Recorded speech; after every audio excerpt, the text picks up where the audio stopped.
So Jagan, shall we start? Yeah, we'll start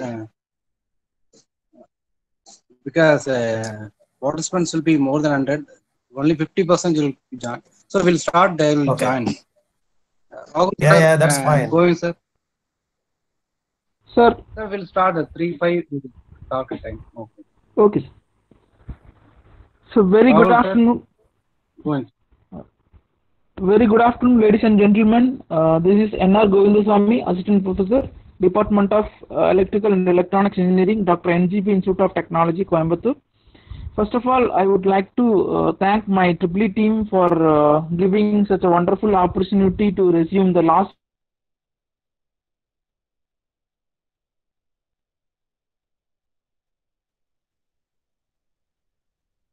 session, AACT sponsored Phase 2 online smart applications.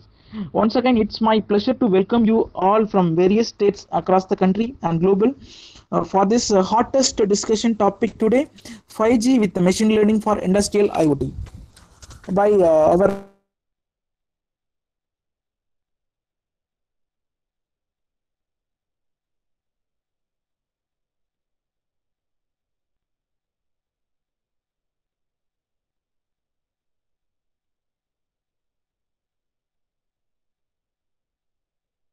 in Kingdom of Satellite Services after his post-graduation and started working on the telecom domain and started with the legacy technologies and playing a pivotal role in building the 3G, 4G stacks.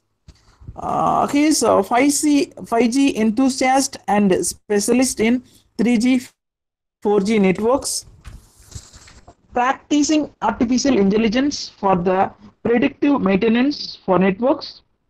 He is having wider knowledge in cloud technology and edge computing and worked on narrowband IoT solutions and M2M communications for the automobile industry. Currently, he is with Altran UK and working on different 5G use cases. Such an eminent personality in front of us today.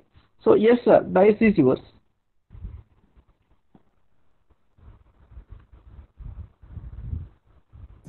Yeah, thank you.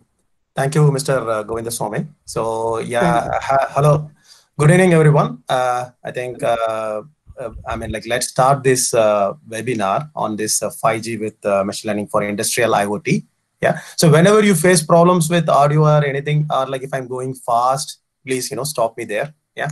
So we can quickly, Okay. yeah. Okay, I could see like a lot of join is from different areas or different, the research personalities. So like it's my honor also to be part of this group and present an information around like what we are currently working on and the industry trends, how industry is moving, and where academics can help industry in taking this journey forward actually.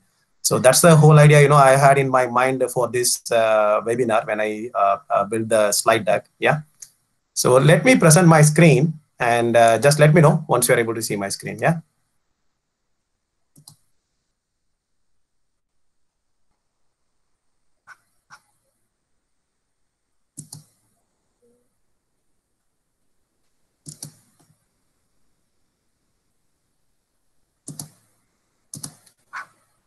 Are you able to see my screen? Yes, sir. Yes, sir. Yeah, okay. So let me put in the presentation mode. Yeah. So, yeah. So, It's fine. yeah. So 5G with machine learning for industrial IoT. So when hello. So Yeah. down you can hide that tab, sir. Googlemeeting.com. Oh, sure. Yeah, just a minute. Yeah. So when I,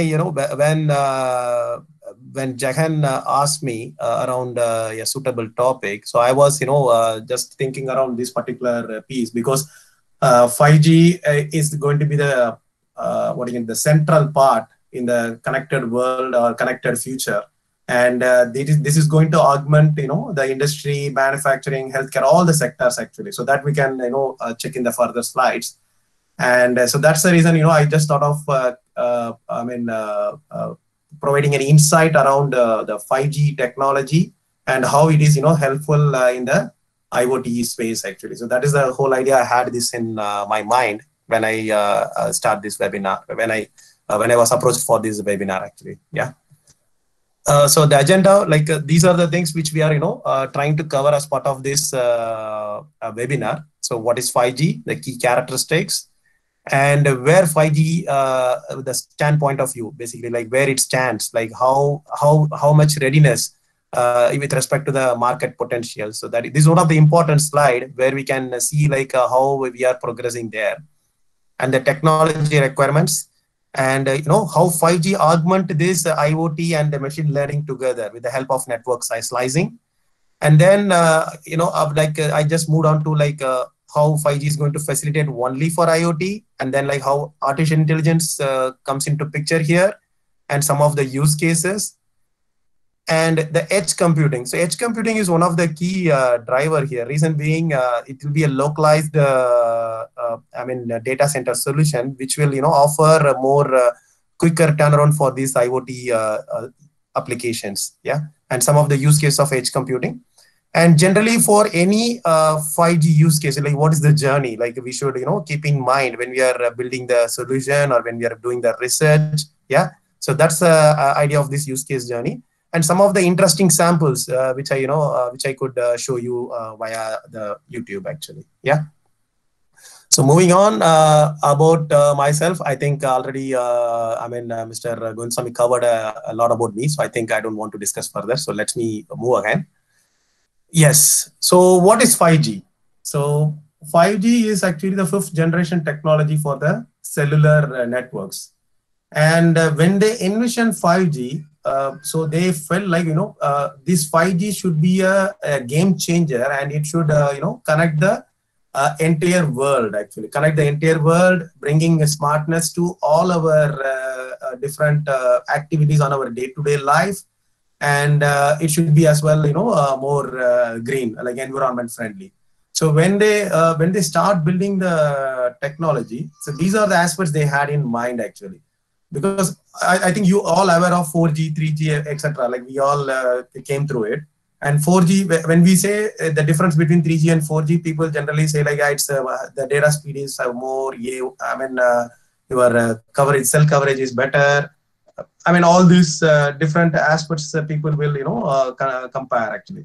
But when they start building the 5G specifications or requirements, the 3GPP standards, what they thought is actually the 5G should be a platform, or it's a technology which should drive the entire world towards a connected society actually. So that's the major mantra they had in mind when they start building the specifications for 5G. And altogether, if you see the cellular networks, they are doing a overall here. They are bringing a new radio, and also the spectrum. If you see the 4G or 3G spectrum, you have a few bands, and then you'll be operating on those frequency bands for your signaling and user plane information. With 5G, what they did is they just went an extra mile. So they introduced millimeter waves as well, and also they specified frequency bands, separately for critical communication. So they just added more flexibility. 5G is all about flexibility. They provided more flexibility, and also they segregated your signaling as well as the user plane. When I say signaling and user plane, the application layer and the underlying signaling paths. So they just segregated both. That ways, they are able to, integrate different applications, integrate different use cases with the help of 5G. Actually, 5G is just a technology. It is not going to provide those use cases. But with the architecture available with 5G, we are able to, visualize, or we are able to realize the use cases, and thereby we can build a connected society actually. So that's the message I'm giving here actually. You could see here, it's not an evolution of 4G, but actually a full new mobile system, like a full new cellular network. and it is connecting everyone, connecting the objects, environment friendly in terms of energy consumption and cost. Reactive. So reactive is more of for the real time services. So this is where like our IoT, everything also will be there. In the connecting objects also will be there. But like in the reactive mode, if you see, we have the cars, the driver autonomous cars, or like robots. So where I mean like they need a precision as well as the accuracy, and they need to respond quickly to the environment.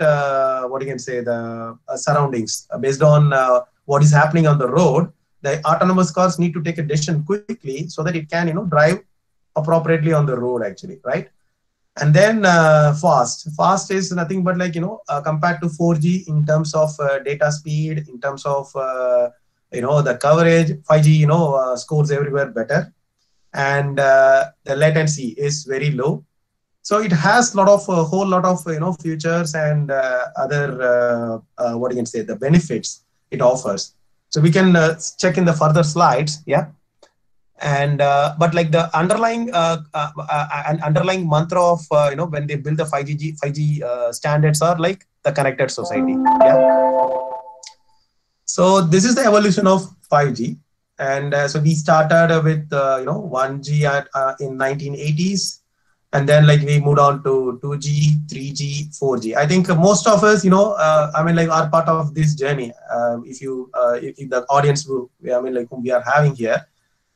We saw the mobile revolution, complete mobile revolution in our time, and we saw how the shift happened towards the mobile broadband, and I mean like we are witnessing this entire revolution basically right from our birth. And right now we are in this 5G ecosystem where everything is going to happen on the edge of your network actually. That ways we can have a more and more support for different use cases, different the applications which can be which can be implemented using the 5G technology actually.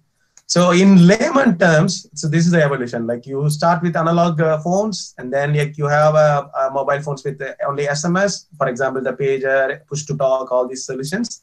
And then like we move to mobile and wireless internet in 3G, and then like 4G, where you have complete IP and mobile broadband.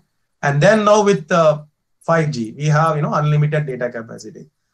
The general perception in the market, if you ask any person on any consumer, I mean like around 5G, they will say like, yeah, data rates are more. I can watch my Netflix within a second. I can watch my Amazon Prime in like everything. They are talking around the data, yeah.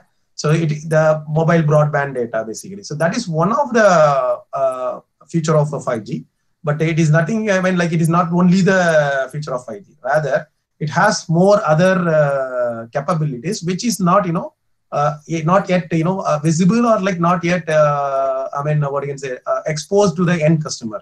So right now the end customer is having the feeling like it is only enhanced mobile broadband, but like if you see from the 5G capabilities, we have more use cases or more functionalities or features rather than only the enhanced mobile broadband actually, yeah. So that is I mean like in a layman terms, like you can have this evolution understand, I mean like in an understandable way, but like yeah, 5G does not only offers the mobile broadband, rather it provides additional functionalities or features which enables us to realize the different use cases actually, yeah.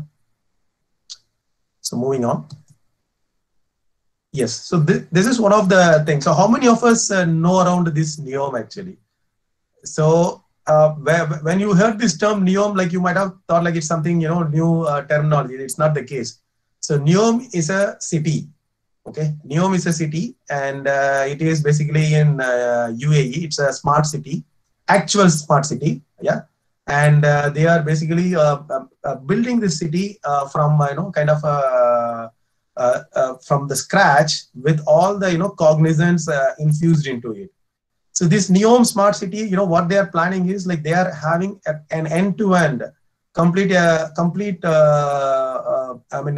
built with end-to-end knowledge management, completely big data, you have machine learning, you have a connected society, you have a predictive maintenance, you have whatever the buzzwords you have in market, blockchain, etc. Whatever you have.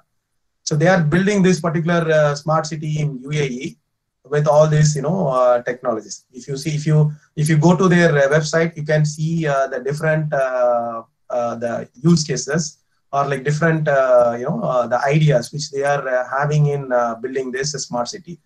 So I particularly put this slide because this will give us an insight of actual the smart city of how it looks like. It's not only about having a good roads or the infrastructure improvement. Rather, it is more towards a connected society. Again, I'm telling the word connected society because this NEOM is all about that actually. If you see, everyone and everything is connected, and all the entire solutions or entire operations in the city is completely going to be having more intelligence.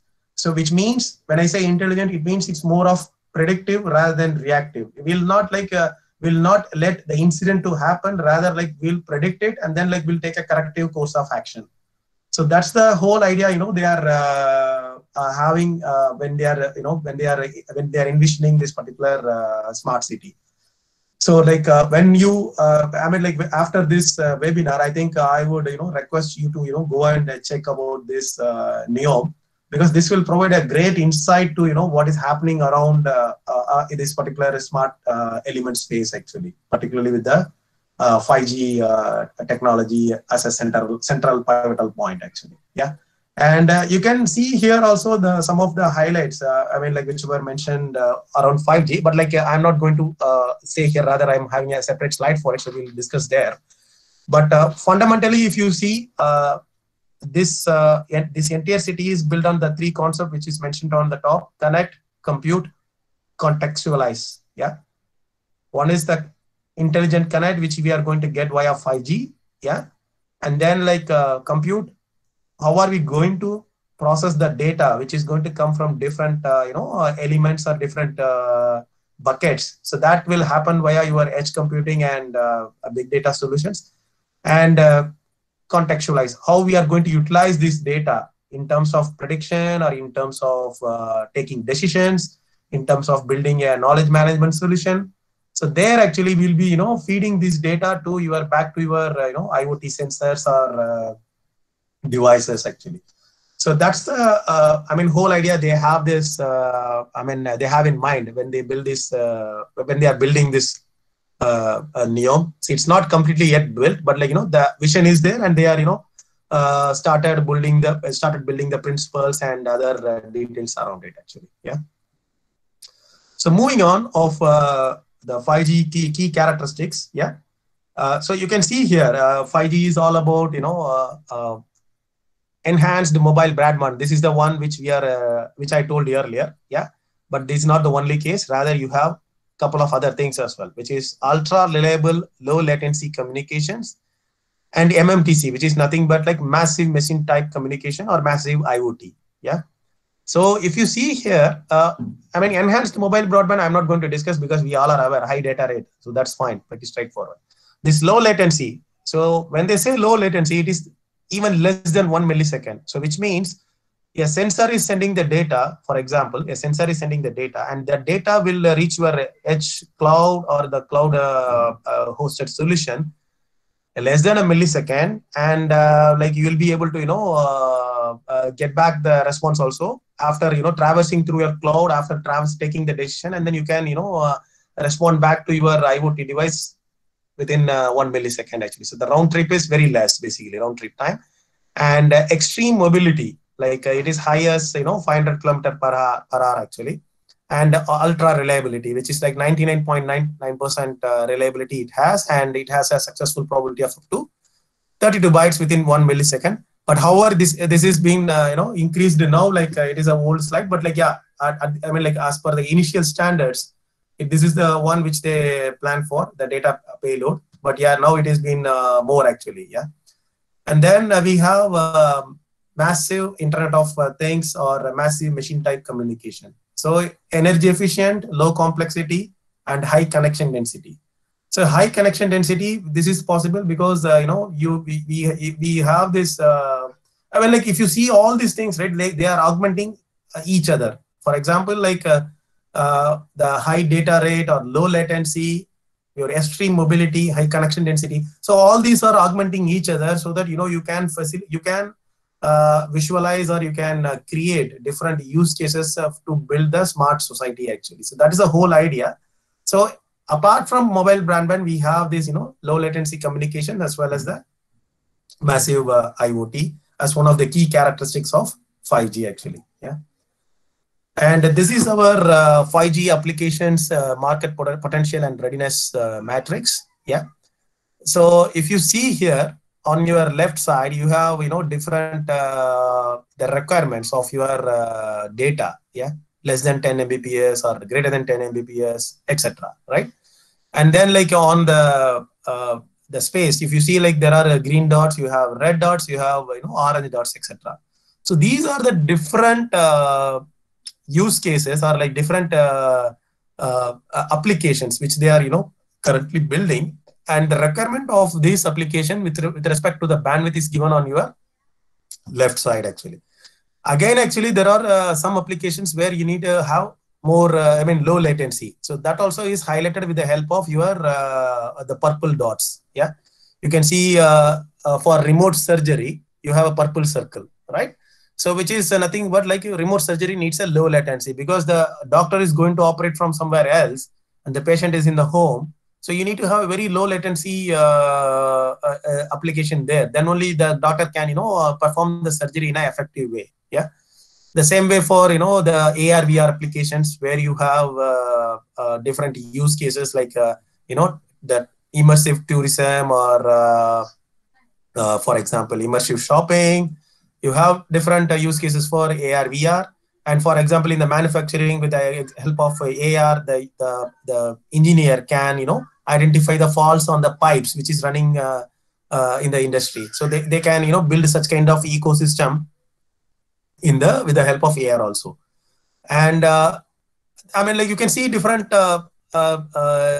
different applications which are mentioned here as well. Like for example, autonomous driving, wireless industry camera, industrial sensors, logistics and inventory monitoring, cloud robot, personal safety monitoring, remote patient management. So you have everywhere. I mean, it's not only restricted to, only the mobile data. Rather, you can have, you have the applications across different verticals of your the day-to-day life actually. Like for example, like your automotive or manufacturing or healthcare, retail, payment, energy, because these are the things which we are using in our day-to-day life. And in every segment, there are different applications currently, either they are getting built up or like they are, already implemented. And the market prediction is like over the next 5 years, yeah, the devices, IoT devices will be in billions in the market actually. That's the prediction they are having now.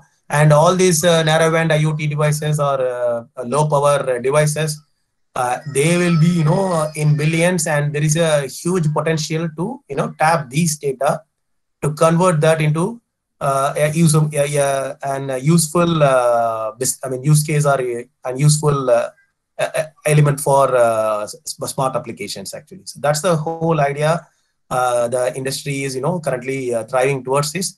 But again, like if you see, it's more of again a connected society and a value-added services for the end users actually, end customers basically.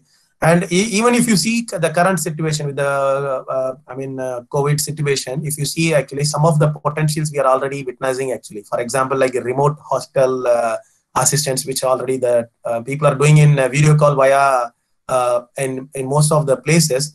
But if you see in China, Japan and all, even the remote assistance surgery and all, they are doing via this 5G technologies actually. And when we talk about this 5G, again, like the nations which are hugely embrace this particular technology at this moment are China first. I mean, like China is the leading contender here, and they embraced 5G in different different verticals of our day-to-day life in healthcare, retail, everywhere. I mean, like they have put their smart elements with the help of 5G, and Japan is also leading there, followed by Germany. Yeah, and in US, yes, we have what you can say, the 5G deployments, etc. happen, but the way China and Japan is leading, China is leading particularly. Other countries are still lagging in this market. If you see the Chinese telecom equipment companies like Huawei, ZTE, all these guys, Sinocom and all, they have the very robust 5G core stack, and that they have already deployed and they started utilizing. But the same is not the case with other vendors, where in other markets still the exploration and the stabilization is still ongoing actually. Yeah. So moving on. 5G technology requirements. So when the 3GPP standards, when they start building the technology requirements for 5G, so these are the primary things they had in mind actually when they start the 5G spec development. Yeah. So primarily some of them are related to your data rate. For example, up to 10 Gbps data rate, 99% availability coverage, 100% coverage, 1000x bandwidth per unit area, 1 millisecond latency, high density, 100x number of connected devices per unit area. This is what the high connection density. Yeah. So you will be able to connect 10 power 6 10 power 6 devices per area, I think, per square kilometer in the 5G space actually. And I think I should go back and see the exact figure. Just a minute. Yeah. It's 10 power 6 per square kilometer. Sorry. Yeah. And then 10-year battery life for low power IoT. The energy consumption is less actually. So that's the message they are giving here. So these are the key requirements they had in mind when they build the 5G technology. Now, if you see these key requirements, we can easily visualize why they put all these the key requirements when they build the 3GPP standard. Because they always had a vision of connected society. They always had a vision like, okay, everyone will be connected somehow in the future, and we need to augment that particular connected society with the help of the technology. So that's the reason they came with this altogether new cellular network that will provide this these different what you can say, the features for the end users. Yeah. Network slicing. So this is one of the key element of 5G. I'd like to take this up again in the later part of the webinar, but as a very top level, I would like to give here the a small crux of this particular network slicing.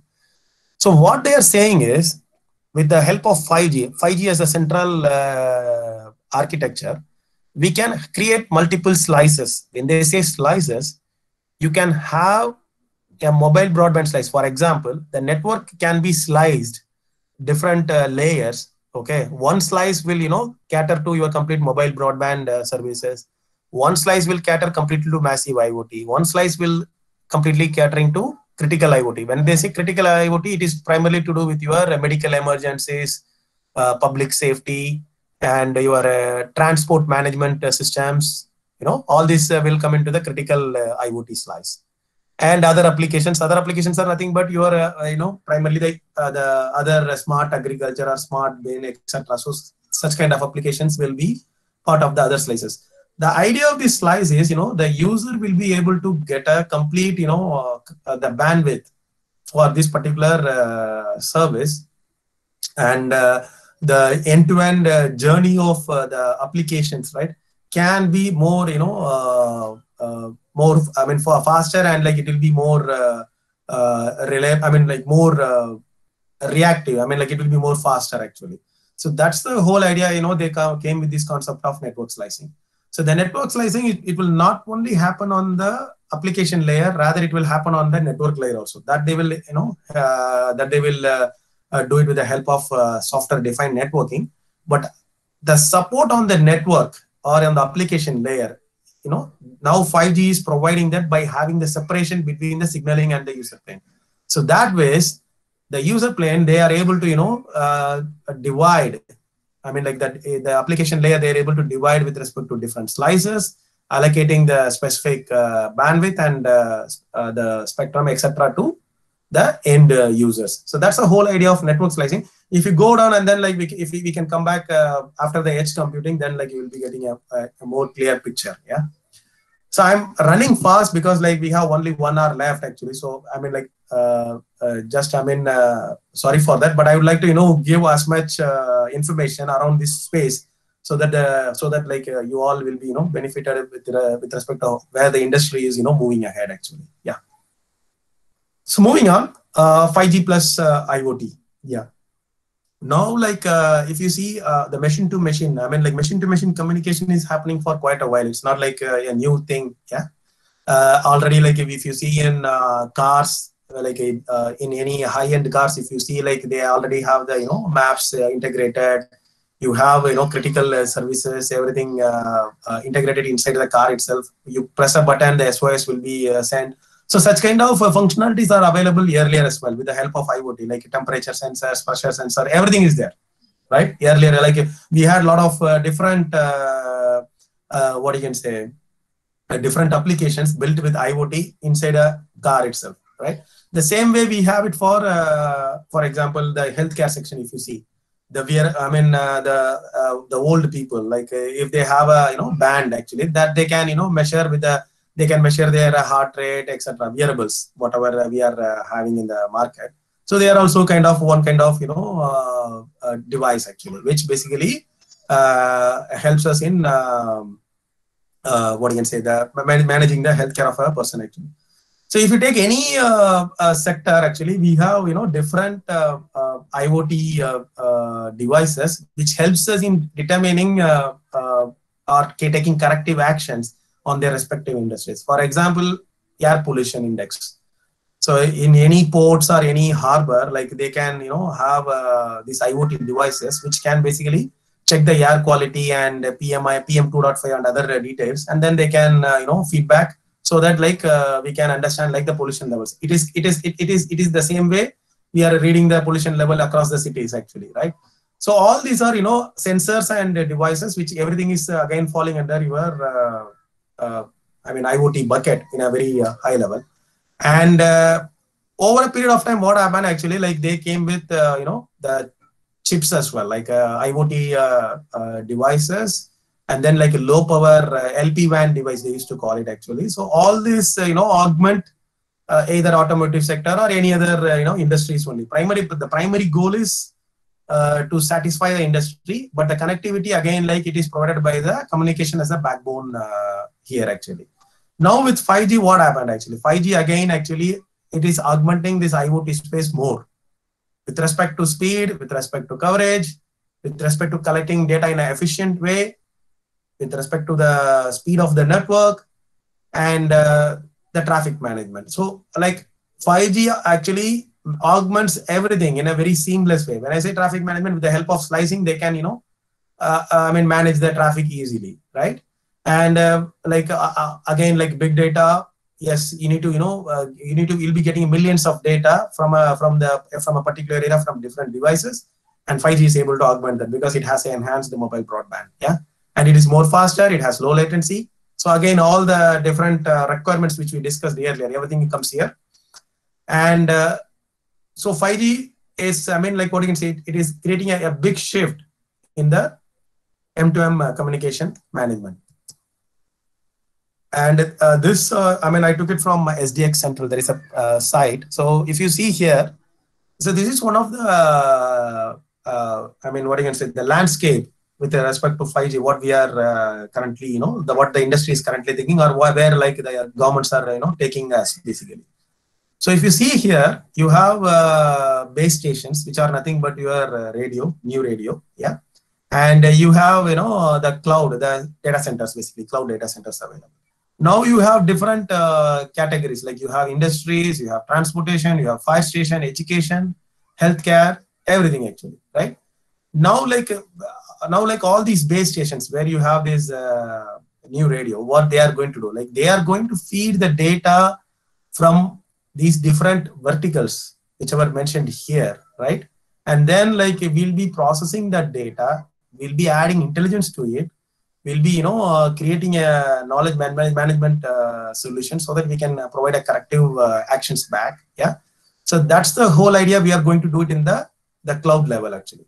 But like again, the data from where it is going to come. Again, like it can come from your IoT devices, it can come from your wearables, it can come from your drones, it can come from anywhere actually, right? And there is one more aspect actually, 5G brought in actually. It's called, they provided support on the millimeter waves. Millimeter waves is like a small, in a smaller region, they can penetrate as well. I mean, like in a layman terms, I'm telling. So for example, you have a 5G, you have an application in your home which can monitor your movement. For example, let's assume that case. Yeah. Now what will happen is the in your apartment block, if you have your MIMO, and what will happen is like with the help of beamforming techniques, they can check the movement of a person, whether he's walking, sitting, or sleeping, or he fell down. Yeah, such kind of what you can say, predictions can be made with the help of data received from the wearable device, whatever the person is having. The beamforming technique can help us in identifying this as well. I mean, like the person's posture basically. So this is one of the thing which primarily helpful for managing the old people actually. Like if they are alone, and like you can always have a 5G based assistive technology for them, and you can always monitor in a centralized place. Yes, I mean, as long as like if they're happy to monitor, yeah, you can always do that from a remote place as well. And then like you can take corrective actions if they fell down, like for example, sending an ambulance or etc., whatever it is. So such kind of penetration it has actually. And whether it is harmful or not, there is no, I mean, if you see from, if you see from my internet, there are a lot of theories. Yeah, 5G is going to kill us. But that is not the case actually. It is a pure theory and it's a fake information. Rather, actually, the industry experts and researchers across the globe, like they have made a lot of assessments, and they found like these waves are very less harmful. It is not going to be it's not a harmful wave. But bottom line is, if you see here, this is how our society is going to get connected in the future actually. So you have a processing center, you have an object processor, you have sensing regions, you have applications, right? The applications are the ones which we'll be using in our day-to-day life, and the mobile phones, wearables, sensors, IoT devices, etc., whatever we are having, those are our sensing area. And how those guys are getting fit into cloud with the help of your MIMO or your based the 5G NR, the new radio, and then the cloud like will be doing the processing and then take the respective actions basically. So this one slide basically it will give us the complete the landscape of how IoT and 5G and they are going to work together actually. Yeah. So again, like these are some of the use cases for this massive IoT. So if you see here the industrial part, like it has everywhere, every vertical actually. It has all the vertical. Yeah. And you can see here for utilities, like what and all we are thinking like smart metering, smart grid management. In the smart cities, you have, different parking sensors, smart bicycles, waste management. Waste management is nothing but your smart bin, smart garbage bins, yeah. Smart lighting, smart traffic lights, etc. Everything like you can do basically. Smart buildings. See these smart buildings, right? Like this is one of the interesting thing. This is also coming under your industry space only. So why I'm saying is, for example, like the energy consumption, like even though it is not mentioned in this slide deck, but just imagine inside a building, like if you take any IT parks or anything, right? You have a parking space, you have, you have different areas where, people, switch on the lights throughout the day, right? Because some of the areas are dark, etc. Right? Now, like with IoT, what happened is like the sensors are placed in the building facility management area, right? And what happened is like whenever they are sensing it, they are switching on the light and then they are switching it off. The advantage of this is the energy consumption is huge for the real estate management company. And this use case, right? Like, how they built, actually currently it is having a lag actually. Like, for example, like data is pushed, and if there is some problem, like the manual assistance is needed to fix the sensor, etc.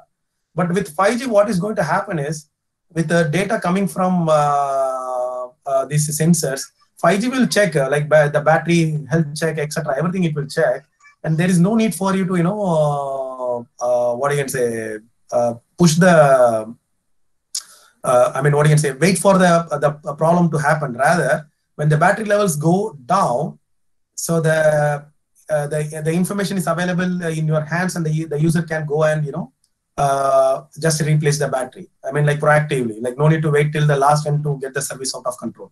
I'm just giving a small example, but like if you see on a large scale systems, this makes more sense actually, because changing a battery is again an outage basically, if you take in any case actually, for example. Yeah. So this is a small use case I told, but like just visualize on a bigger level. Like don't think on just changing the battery, but like you can think on the a bigger level. And this particular building management, if you see, like there is one. I can tell you like the industry how like they have done. There is a company in Chennai. Like they are doing this particularly for this facility management thing, and they have a huge market in Middle East and Europe actually, and they just implemented so many the same solution in so many places, and they are collecting the data in a centralized place actually. So that ways they will be able to improvise for their respective markets in terms of pushing the solutions back, taking the corrective actions, etc. So that's the whole advantage IoT brought us, and with 5G it is going to be more and more enhanced and augmented actually, because again, like the low latency and high data rate will help us in doing all the different miracles actually here. And if you see consumers, yes, you have wearables, kids tracker, medical monitoring, industrial process monitoring and control, maintenance monitoring. I have some more information around industrial in the coming slides. Environment, you have flood monitoring, water, air, pollution, etc. Everything you can do it. Agriculture, again, climate, agriculture monitoring, livestock tracking. This is one of the key thing. Livestock tracking, which facilitates the farmers in an efficient way to manage their livestock. This is being already used in some of the European countries and other places, in China as well. Yeah, because in China you have a lot of remote regions, or like the landscape is such way, like you have a mix of forest and hills. The landscape is that way actually. So they are primarily using. They had this kind of solution for the farmers so that they can do the livestock tracking actually. Yeah, transport and logistics, again fleet management, goods tracking, etc. Yeah, and whatever we saw in the previous slides, if you see here, bottom line is the connectivity. So the intelligent connectivity, which is nothing but the backbone, which is going to be be facilitated in a seamless way by the 5G. So you have different areas. So I have some more use cases mentioned here. So transportation logistics, self-driving vehicles, traffic monitoring systems, and AI-based driver assistance. Industrial manufacturing operations, you have automation and control of robots and factories, smart logistics system, simulation of factory process and training to support, real-time monitoring data and predictive maintenance. This is one of the key thing actually, predictive maintenance, because for example, right now we are doing for the networks, the predictive maintenance. How we are doing, again, the same way. Like we'll be doing a continuous monitoring. We'll be, whenever there is a failure occur on a router, we'll understand the cause. We'll, log that issue. We'll also log the resolution provided for that particular issue. That way, we are building the knowledge management system. And what happens is, like over a period of time, like if this error occurs, this is the config you need to push back so that the network can heal by themselves, right? So that kind of threshold and mechanism, we are building it so that what will happen is, proactively before the issue is going to happen, we'll tell like, yes, this router is getting loaded and it is going to drop the packets now. So that ways the solution will predict it in advance, and then it will what it will do, it will divert the traffic in such a way, or like load balance the traffic, so that load on that particular router will go down actually. So that's the whole idea of this predictive maintenance. When they say predictive, it is more of like when we are not allowing the incident to happen, rather we are predicting it in advance with the help of threshold levels, and then pushing the solution accordingly. It is already there in the market. Even if you see in electrical engineering, like we have fuzzy based controller, etc. Everything is there. But what problem is, in all the cases, there is always a lag.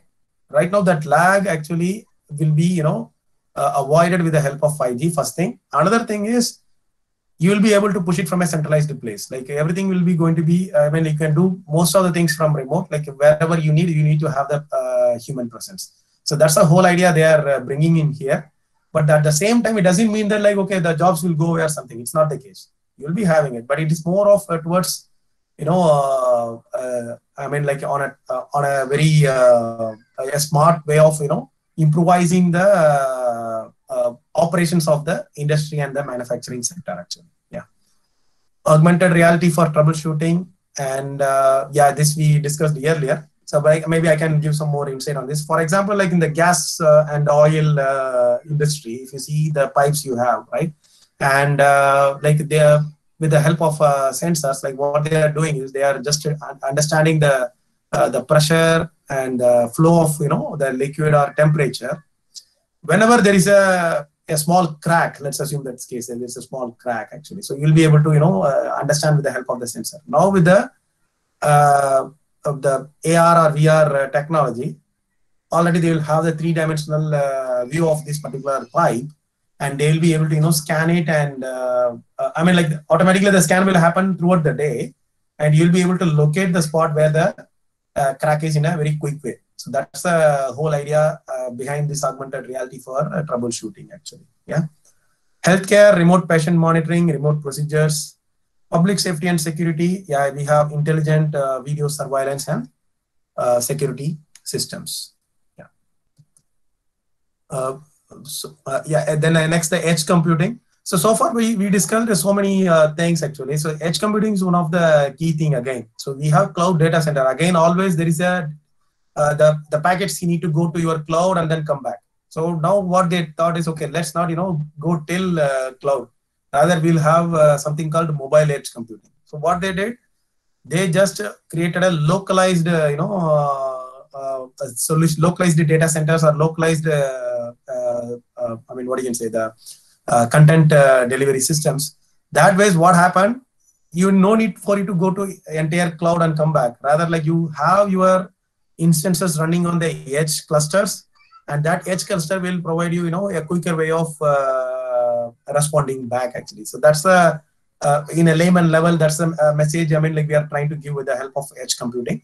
But this edge computing is going to augment more for our IoT space, particularly on the smart elements actually. Because we'll be collecting the data, we need to analyze the data, we need to make some decisions around the data, and then we need to feed it back actually. So that's where this edge computing is going to be a key thing, because we'll be having these data storage and other processing available on the edge clusters on the cloud, which will facilitate more speed communication actually. Yeah. So the edge computing use cases, whatever we saw earlier, like the similar things, but some of them are categorized in a different way. Like you can say data intensive, machine to machine, life critical, human latency intensive, sensitive. So these are different categories. And you can say like data intensive. If you see data intensive, this is where you need more and more edge clusters, right? Because like we are going to have a huge data, and that should get processed, analyzed, and transformed, or providing a meaningful information back to the end systems actually. Yeah. The same thing like applicable for your machine to machine, life critical applications, and human latency as well actually. Yeah. So 5G use case journey. So in any smart IoT applications, or whatever we are having, so the idea is simple actually. Like you have IoT device, yeah, and that is getting, that is pushing your data via your wearables, etc., to the cloud with the help of your 5G, yeah, which is nothing but your future wireless network here.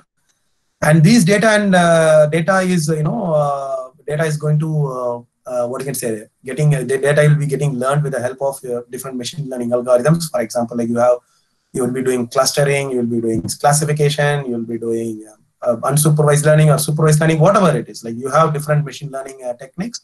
So you will be using these data to perform that, and then you'll be having your AI element actually. For example, like your neural networks or your genetic algorithms or whatever it is.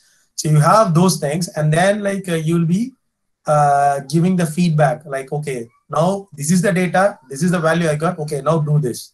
So that feedback will come from your AI layer, and then like it will go back to your the end IoT device to make the smart decisions actually.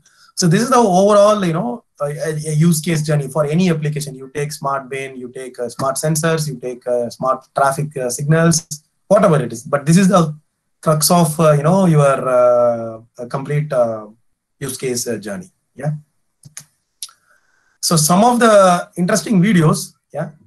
Maybe I will show you the manufacturing one so that you can check this. So let me know if you're able to see my screen. Yes, sir. Visible, sir.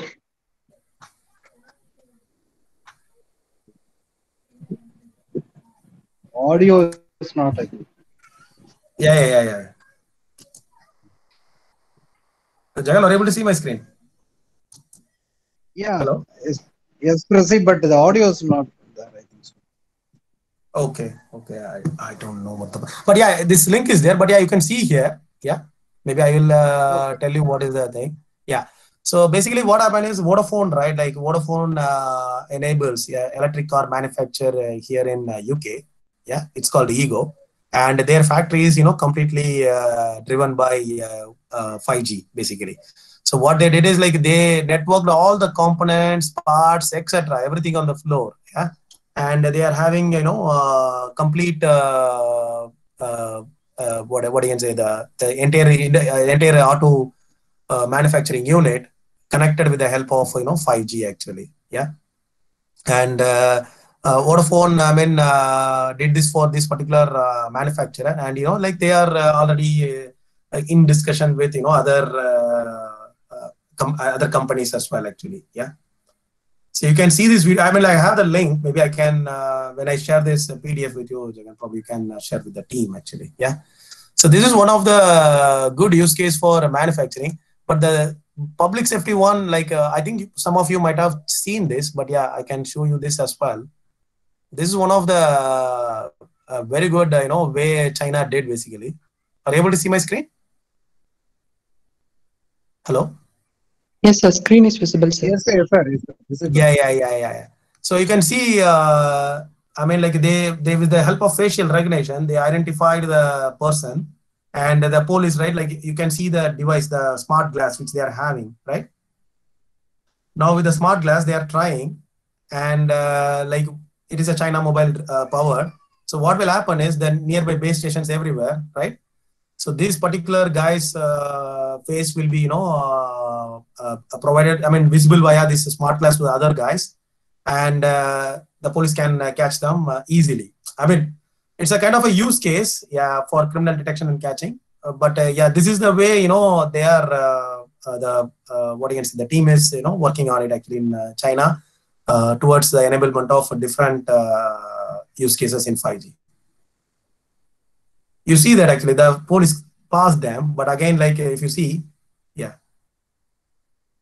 So this is the connected society, like they are, trying to build. Yeah. Now, like since the guy was captured by the camera, again, like it was a face detection happened. Police understood, he changed the face, and then they are catching it actually.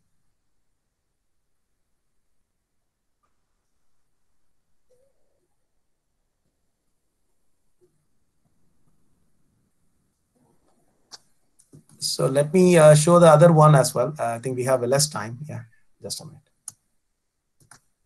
Oh, sorry. Healthcare.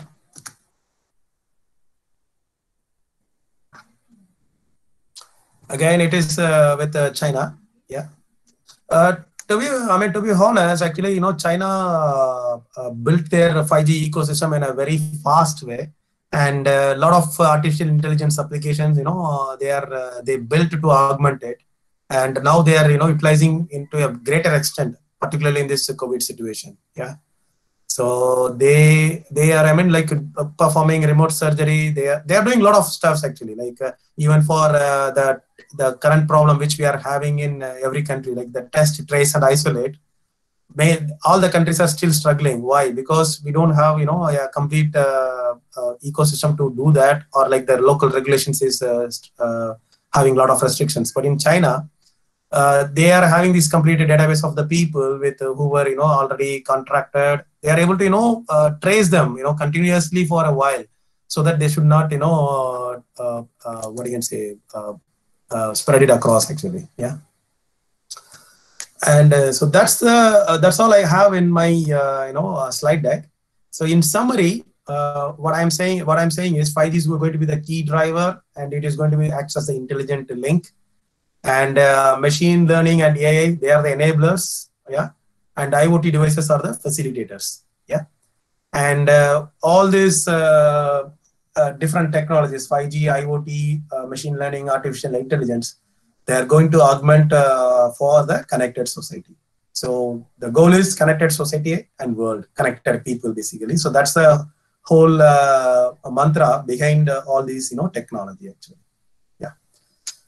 So that's all from my side. Yeah, please. Now the floor is open for questions. Yeah.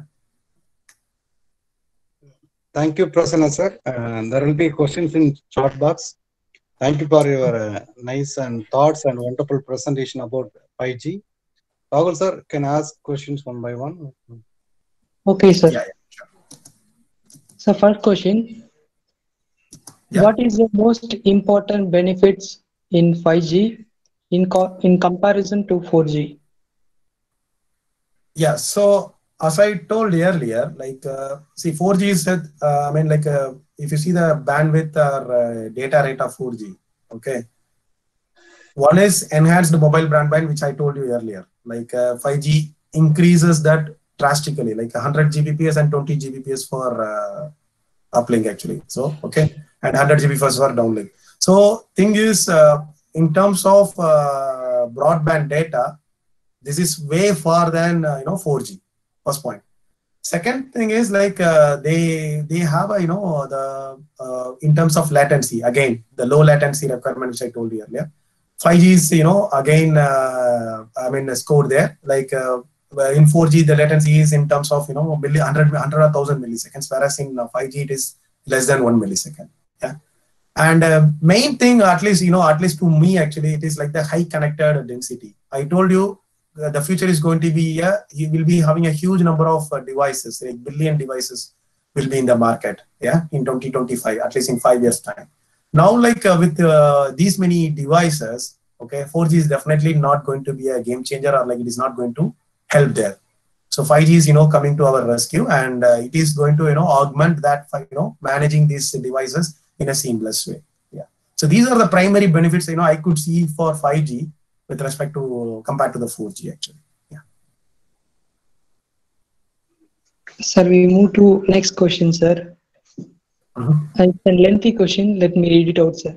5G plus AI plus IIoT will definitely create unemployment by workforce reduction. It is also expected to create and expand to more area where more expert will be needed, thereby creating employment. So, in your own estimate, at what period in the future will be two scenario break even? Yeah. So like, see, this question is an important question, or a valid one. Yeah. Any technology is disruptive. I mean, like, we all agree to it actually, right? Any technology is disruptive. For example, like right now, how many of us are using post office? We are not using it, right? Most of them are not using it primarily, right? And the same way, like, if you see any areas, like we have now, different ways of working currently. Like just imagine the days what we had in 90s and now in 2020. If you see the difference, so like few of them are already gone. Like your camera, phones, everything is gone. So technology is always disruptive. There is no doubt there. But like again, it provides us ample of other opportunities as well. If you see this particular 5G plus AI plus industrial IoT, it again provides us a lot of other opportunities in terms of in terms of like you need to have a team, a technology team to doing all to do all these activities. First thing. Second thing is actually on the ground. Actually on the ground, like see machines can do the fixing of faults, etc. But there are few things where definitely like human intervention is human intelligence and intervention is definitely needed. You cannot do everything with the help of AI. Yes, over a period of time we can augment it. But thing is, I won't say like job loss will be huge or something. But like job loss definitely will be there. But like rather I would say we need to scale up. The teams needs to scale up. In the industry also the team needs to scale up, because see, ultimately they are the one who knows what is happening on the floor. Like the machine cannot understand everything what is happening on the floor. So as long as the team scales up, then like they can augment this particular journey. That ways the retention will be there actually. So I won't say like a job loss will be there. Rather it is more of scaling up and adjusting to the technology, which is what we are doing already, like with respect to the different technology areas which we saw from earlier days. Yeah. Sir, next question, sir. Will 5G make Wi-Fi obsolete? Yeah, it will not actually. Like, see, why it will isolate Wi-Fi? It will not actually, because for enterprises or for the small scale industries, etc. Still, actually, this Wi-Fi will, like with the 5G cellular network, Wi-Fi will be still provided to the enterprise customers, because they cannot have a open connection always. So enterprise will work in a closed way, right? So it will be still there actually, and like it will be having like if you see the current enterprise market, the enterprises will have their own Wi-Fi with the encrypted way actually. Like you need to have a password, you need to have not the password means like not only the connection password, rather like you need to have authentication of your device as well. Once you authenticate, then only you'll be able to connect to the enterprise Wi-Fi actually. So those things, right, it will never change, because underlying cellular network gets changed, but like Wi-Fi will still provide, okay, at least with respect to different the respective specific industries actually. Yeah. But yeah, maybe inside your home you may not use it actually. Right now you have a broadband solution, and then you are doing via Wi-Fi. Maybe you will directly use with the 5G. You will be directly using the 5G thing actually, right? So that will definitely happen. But like at least on the enterprise level, I don't see it is going to change immediately. Yeah. Okay, sir. We move to next question, sir.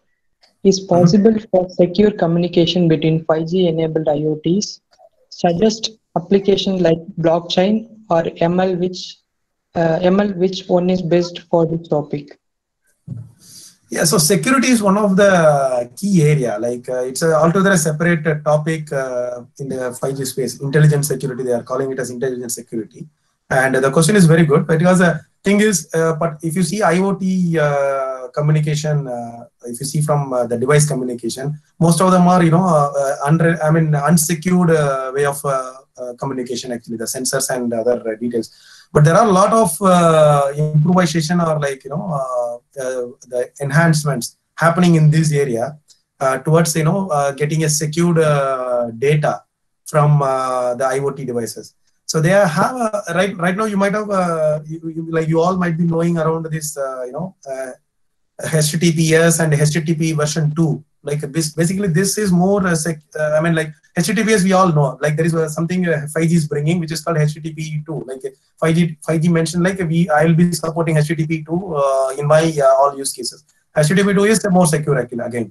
So this intelligence, this security is one of the key area. Coming to blockchain, yeah. So blockchain is also, I mean, again, depends on the use cases. We need to see whether blockchain is really needed or not there. Yeah. Because like blockchain is again a heavy application. And with respect to, the automobile industry, probably like, let me take the automobile industry. So you have different, cars, built in your industry as an inventory.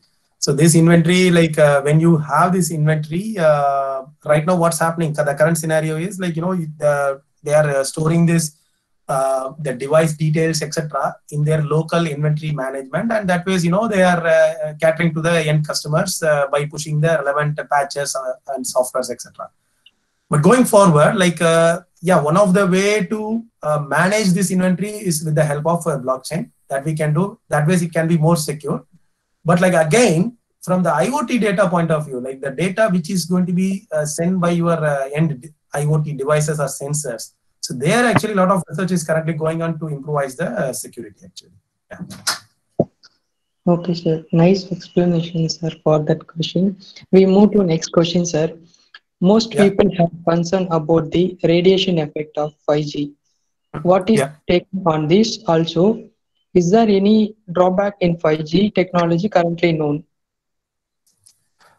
See, it's too early basically, but thing is the radiation effect is just a myth. Okay, it's not proven anywhere. Okay, but people are relating everything with fake theories on the internet, particularly with over the social media. So based on the theories, people are having a perception.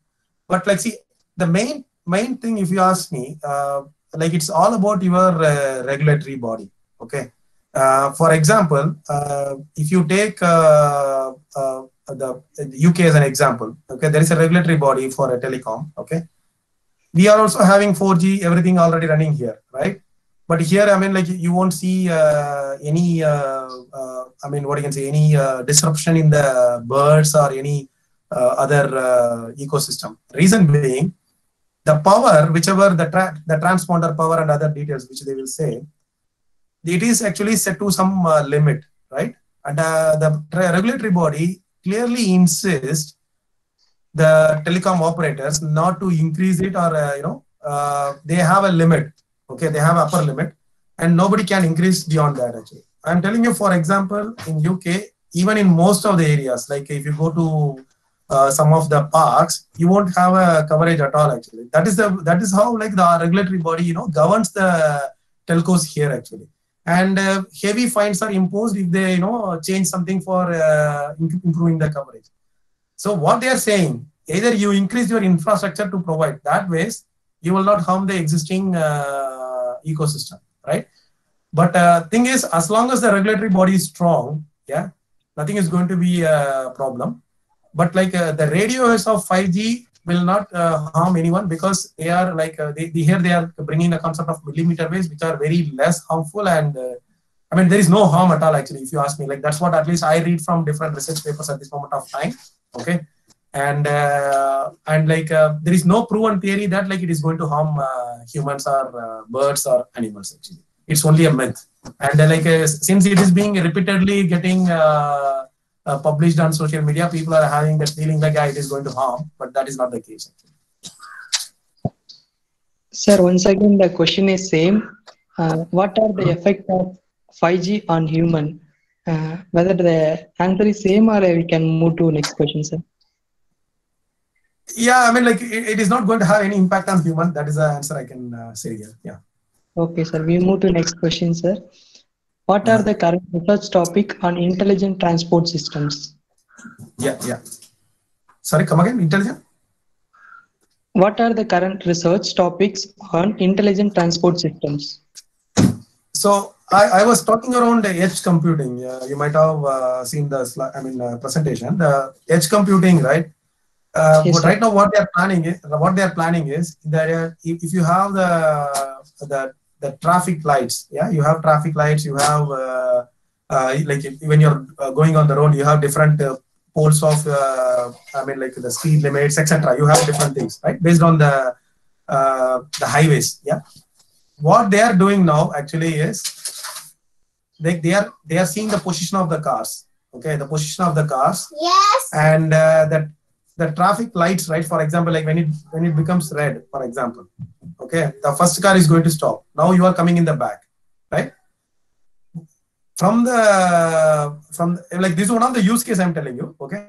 With the help of edge computing and 5G, you know, what they are saying is, in a very huge traffic signal where you have, you know, say 20 cars are piled up, yeah, they are pushing the data back to all the devices which are connected in the cars. For example, like you might have a chip inside your BMW car or in your Maruti car, in your Audi, wherever it is, yeah.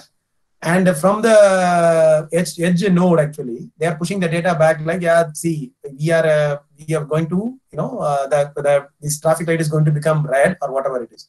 Now the car, right?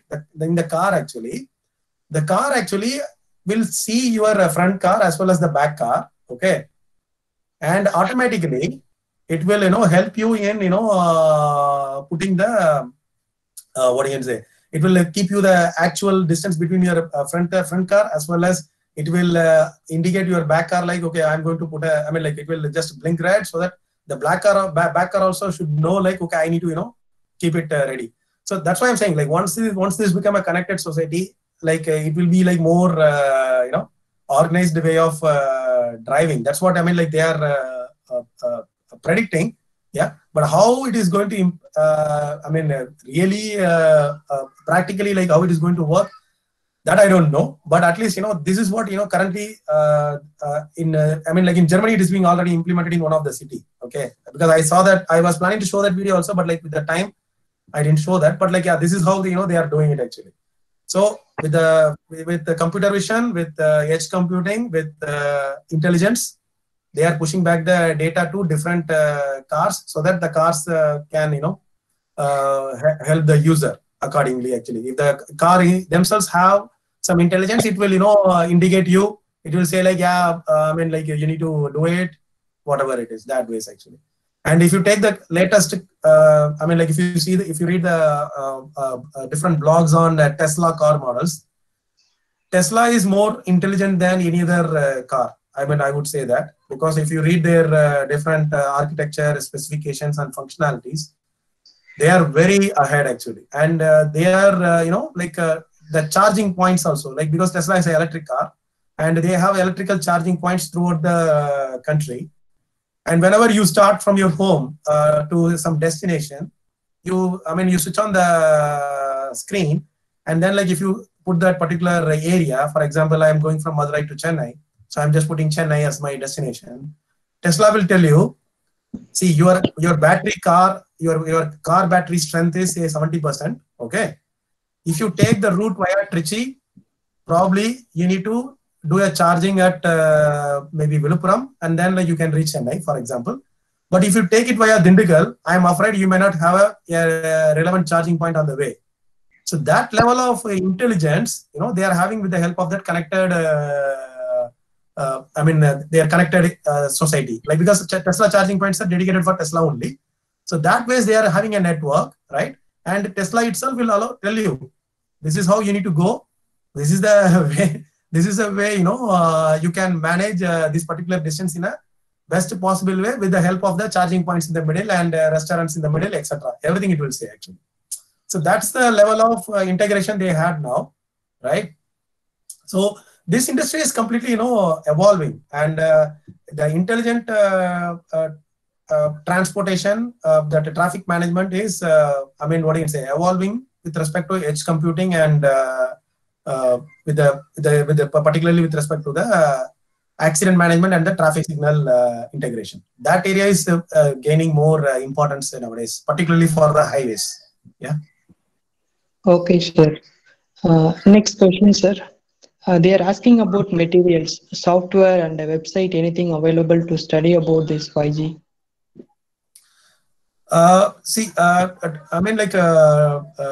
Primarily the specs. Specs are the ones basically we used to read.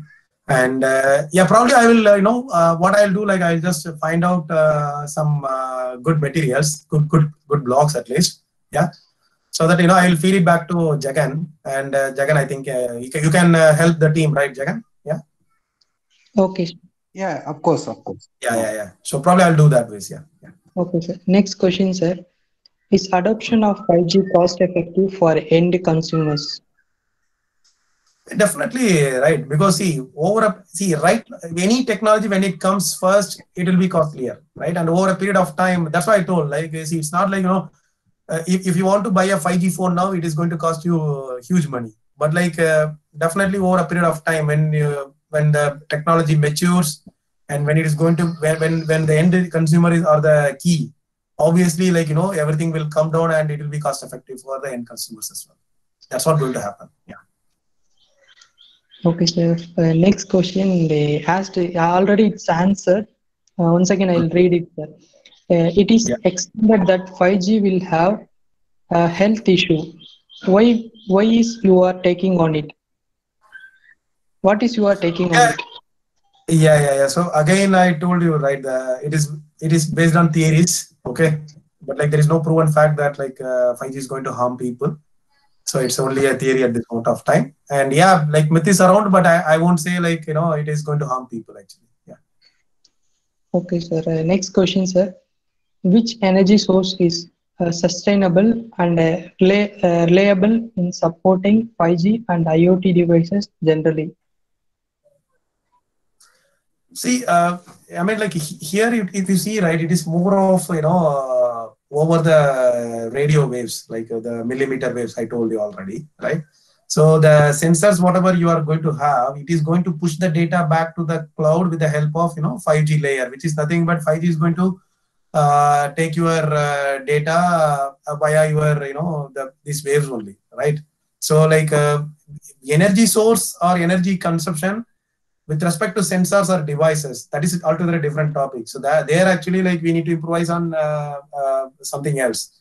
But like communication point of view, it is same as like what you are doing with your mobile phone now. Like if you switch on the data, what we are doing, like we are just connected to the network, and then like you send your request for browsing the data, and then like we are checking you have sufficient credits, etc. Then we are doing it the same way. It will work in 5G as well. The only thing is actually like it will be more integrated with your IoT space. Actually, energy consumption of the IoT space is altogether a different topic. We should not mix these two together. But the communication is going to happen in the same way as earlier. But here it will be more millimeter waves. Yeah. Okay, sir. These are the questions that we found in chat box, sir. If dear participants, if anyone have question, you can directly unmute and ask to our resource person.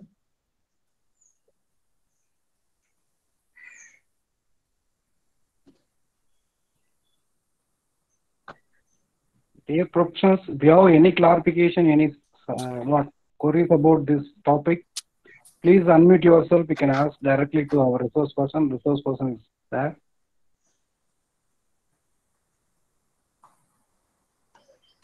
And also, Jagan, I provided my contact details in the slide deck. Yeah. Okay. So yeah, team can reach me over my email if they if they want to. I didn't show that slide. Yeah. Sorry. Okay. So if they want to reach, they can always reach me over here. Yeah.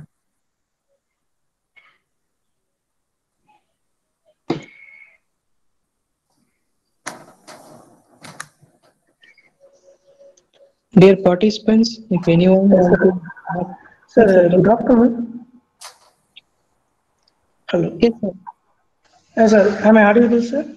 Yes, sir, you are audible. Yes, sir. Yeah. Myself, Rajendran from Karpan College of Engineering. Yeah. Sir, actually, do we have any online training courses for our students in this, especially in the 5G technology? Yeah. Actually, I'm able to hear you.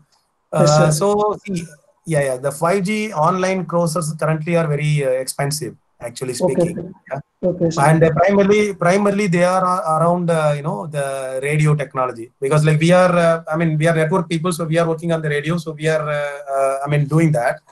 Okay. But like the use cases, whatever I have shown, like for example, like AI, IoT, all this integrated stuff, right?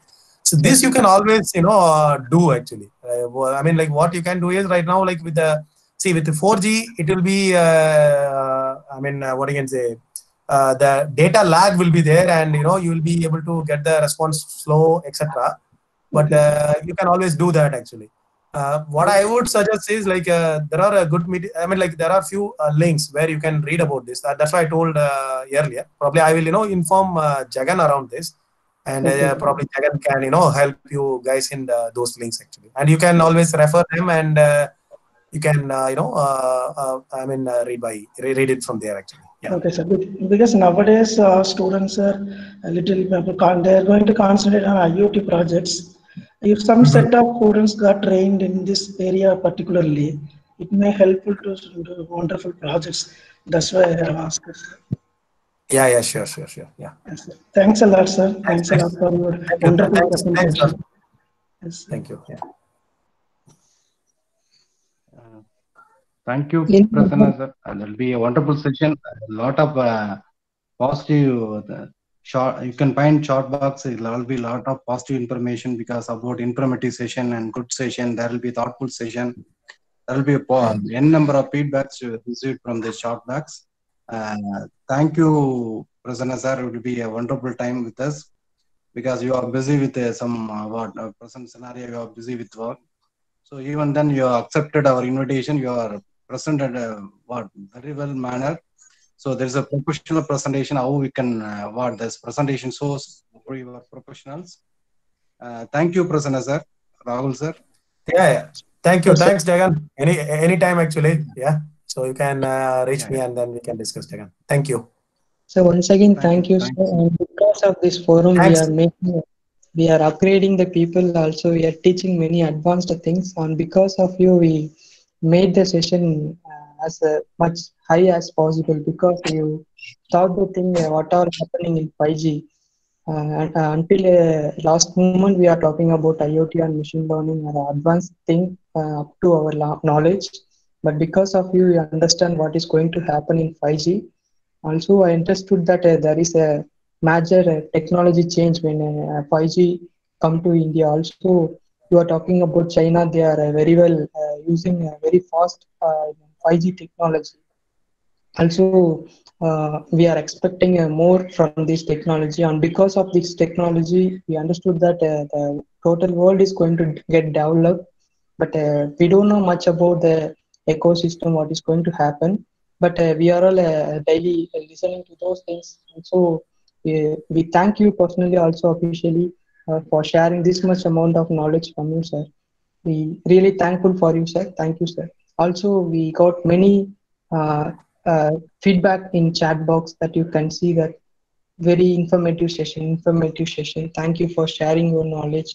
Many things they have given in our chat box, sir. Thank you, sir. Oh, thank you. Thanks, everyone. Thanks for your kind comments. Thank you. Thank you. So from my desk, I thank all the participants.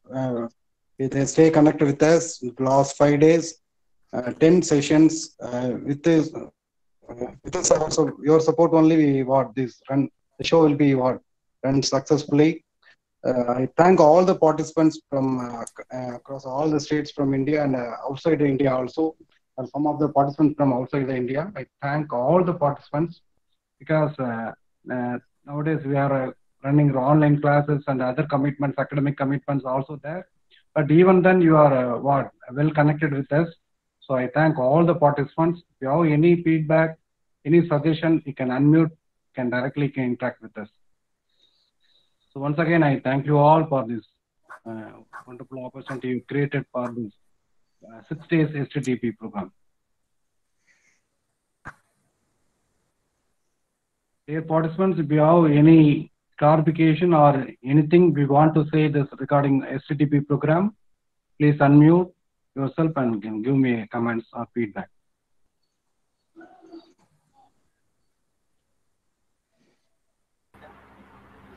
Hello, sir. Yes, sir. Sir, when we will get certificates? Sir, today is the day 5 that we completed all our sessions, 10 sessions.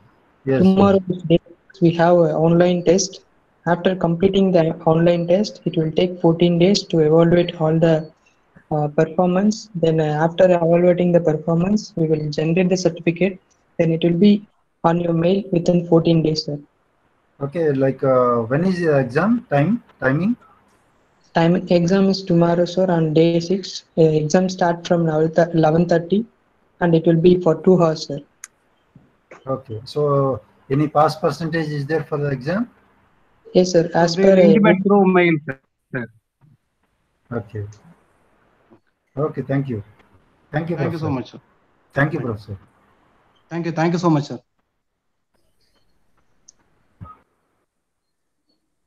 any other participants want to give open feedback, voice feedback, you can unmute and you can talk here.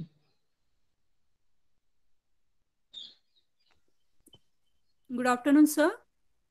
Yes, ma'am. I'm Rucha Samant from Nasik, Maharashtra.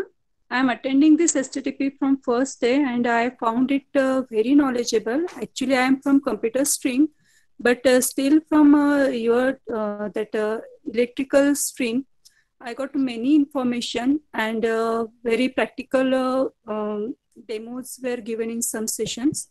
So all were very informative and I feel very good that I got knowledge.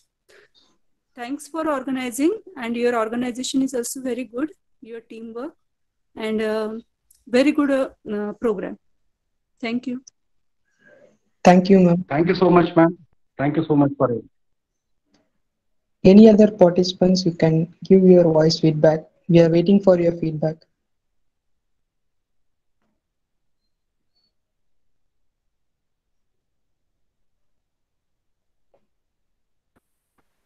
Sir, my feedback is very good coordination.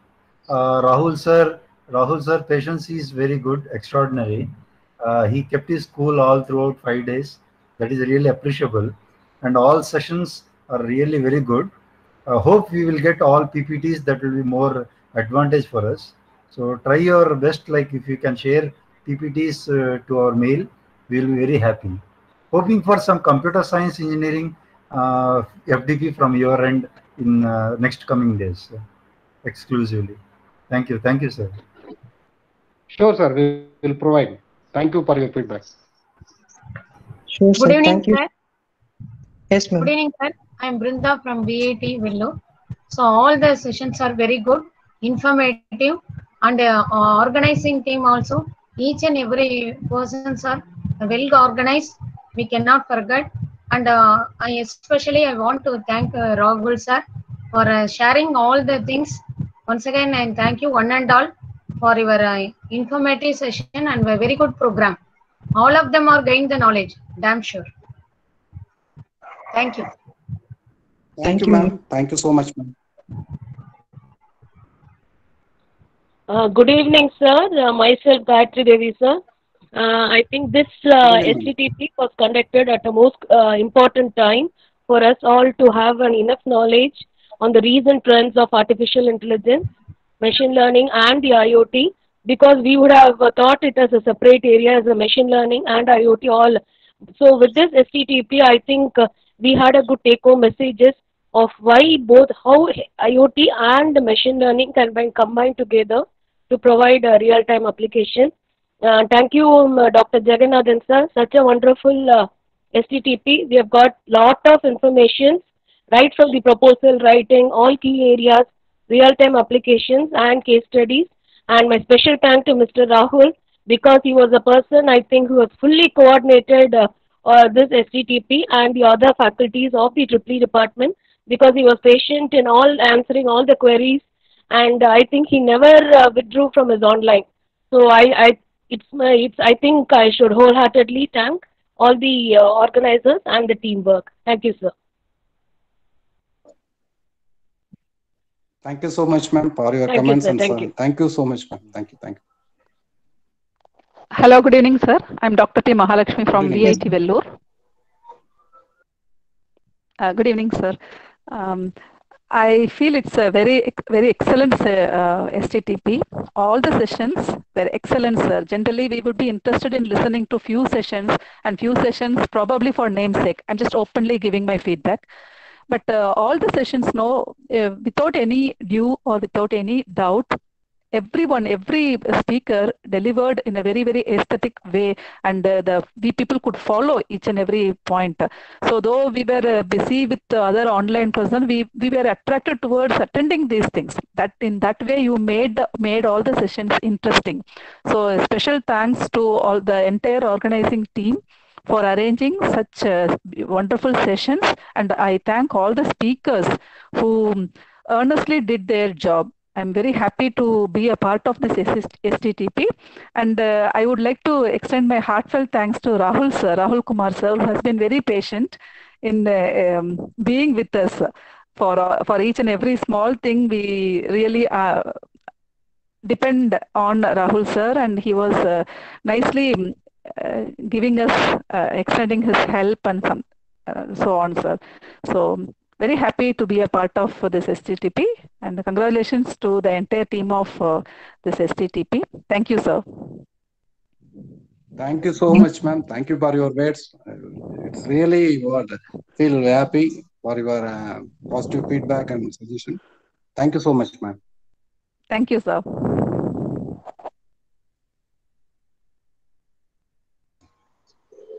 Sir, hello. Yes, sir. It's audible, sir. Yes, sir. This is Gajendran again. So it's a nice STTP. Past 4 months in this COVID pandemic situation, I have attended a lot of webinars, seminars, and STTP. It is one of the best. It's a current topic also. We learn a lot, and as ma'am told already, all the speakers, they did their job very well. And also your Dr. NGP Education Institution, that STTP committee members, everyone coordinated very well, especially the HOD sir, Jagannathan sir, and Rahul. Even 11 o'clock and 12 o'clock and all, I received some mails from Rahul, and I checked, okay, this is the schedule, you have to plan accordingly like that. It's a nice session, sir. We thank everyone. And also I need to thank AICT to provide such an opportunity for teaching faculties. I thank you once again all. Thank you very much. Thank you, Kajethan sir. In this regard, I also thank AICT, because without AICT, you cannot run the show. So I thank AICT officials for accepting our request and proposals, permitting to organize this type of program for research community and faculty community like us. Thank you so much, sir. Participants, any other want to give open feedback? You are welcome.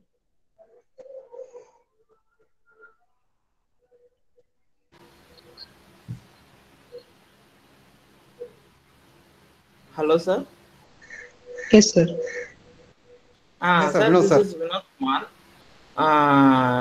I have seen your all 5 days FDP, sir. It is very fruitful and given the information, and all the speakers are having the knowledge in their, but having their topic, and they are well versed in their knowledge in the all the areas.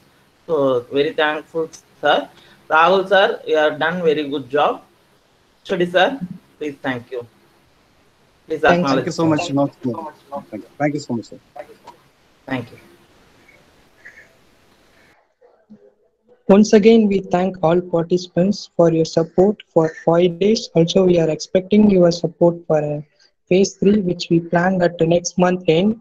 Also, we once again, I thank everyone for giving valuable feedback, open feedback. Also, active participation throughout 5 day sessions. Also, we are very happy that we have chosen the topic machine learning and IoT for industrial application. Personally and officially, I thank our HOD sir for giving an opportunity to make a session wondering. Also, he gave me a lot of motivation. Also, he gave me a lot of space to do the thing which we can do better. Hello. Also, yes, sir. Hello. Yes, sir. Good afternoon. I'm Dr. Stephen Afuna Mensah from Takoradi Technical University, Ghana. We are outside India, and we saw your lectures to be very interesting. We benefited a lot, and myself and my colleagues on the platform, We are looking forward to participating in other programs from your end. We are grateful for the knowledge given us. Thank you. Thank you so much, sir. Sure, we'll send all the proposal to you because we are having a lot of programs to organize in this pipeline. Sure, we'll connect you, sir. Thank you so much, sir. Thank you. Thank you, sir. Once again, I thank all the participants. Also, I thank our department head, Dr. S. Jagannathan, sir. Also, our backbone of our department, Dr. K. Parkumaran, sir. Also, our managing trustee, Madam Secretary, Madam. Also, our chairman. I thank everyone for giving this opportunity, and also I thank all the participants for being here for all 5 days. If you have any queries regarding tomorrow's examination, you can ask me. You can ask me through chat box or else in WhatsApp. You can also mail for any doubts. We do the best for the society. Thank you.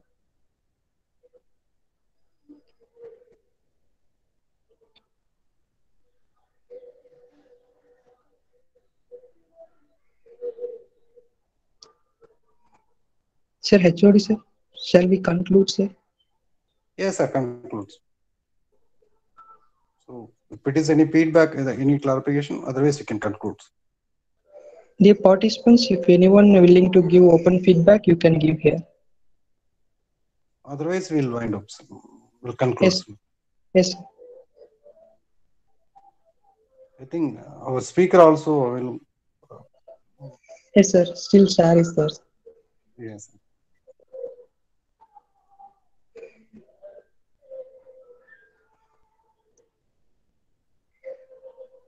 Prasanna, sir.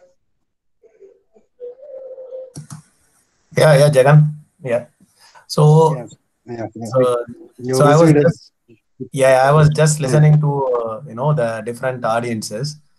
So I think it looks like a great session, Jagan. So I think first of all, I would like to thank you as well for providing me an opportunity, and and I think this will help in connecting both the academy and academics and the industry. So that is more important, in taking the society forward. So there, I at least I'm very happy, at least in connecting with you all. And yes, if it is, I mean, like if it is an interactive session, obviously, like we can always discuss and what I can say, clarify our things. But since it is a webinar, yeah, I know there are some protocols around it. But yeah, it's a very good thing, Jagan. Actually, I am very happy, at least to be part of this exercise. That way, I can help some of the team. Actually, yeah. Thank you. Thank you, President. That's why we connect all the industrials, because so we have more academician, but more than even then from academician point of view, we'll talk about some what they are learned, but the industry point of view, you can teach or you can say something what happened is outside the technology point of view. So that's why we connect all the industrial person for this STTP program. Because this is a recent topic, because this much as compared to academicians.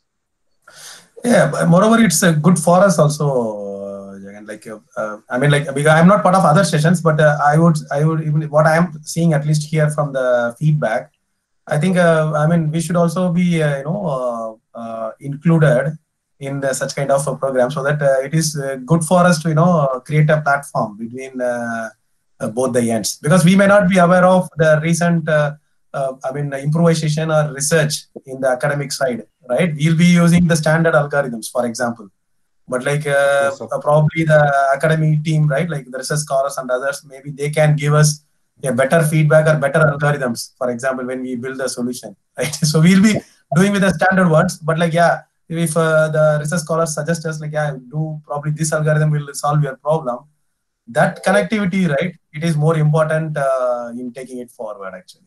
Yeah. Thank you. That's why we connect all the people. Yeah. Thank you, Prasanna, sir. Thank you. Thank you, sir. Yeah, thank you, sir. Thank you, everyone. Thank you. Yeah, I'm dropping off now. Thank you. Yeah. Okay, sir. Thanks, sir. Thank you so much. Thank you. Thank you. Yeah.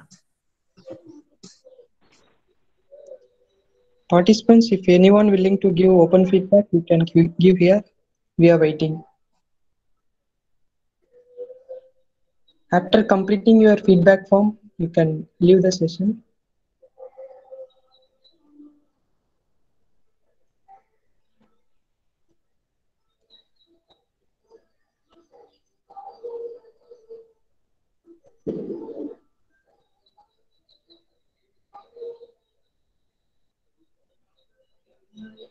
Rahul sir, you can post it in feedback in WhatsApp group also.